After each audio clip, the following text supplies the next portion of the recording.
Гэхдээ энэ дэлхийн зах зээлийн валютын аншнаасаа гадна бол бас манай Монгол улсад энэ улс төрийн докторгүй байдал засгийн газар огцорч магадгүй байна гэсэн хүлээлтийг бий болгосноор зарим аж ахуй нэгжүүд, арилжааны банкуд доллар нөөцлөх долларжих үзэгдлүүдийн ийм юм бол бас бий болсон. Энэ нөгөө талаас энэ нүүрсний тээвэр нүүрсний экспорт доголдсноос валютын анш өсч магадгүй гэсэн юм зохиомол хүлээлт хиймэл хөөрөгдлийг бий болгосноор валютын анш бол 2670 хүртэл өссөн. Өнөөдрийн байдлаар энэ буруу хүлээлт зохисгүй хүлээлт байсан нотлогдоод ирэхээр долларын ханш одоо 2620 руу буурсан байна. 2624 рүү буурч байна.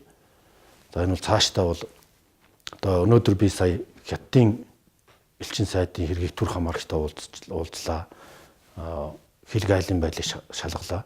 Одоо нүүрсний экспорт хэвийн байдал руу орж байна.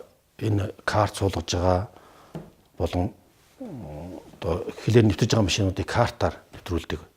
Технологийн шинжилгээ хийж байгаа, замыг нэмж байгаа ийм техникийн шалтгаануудын улмаас одоо энэ доголдол үүсийн цаашдаа хэвийн болно гэдгээ бол элчин сайд нотолсон. Энд одоо улс төрийн ямарваа нэгэн шалтгаан байхгүй гэдгээ илэрхийллээ.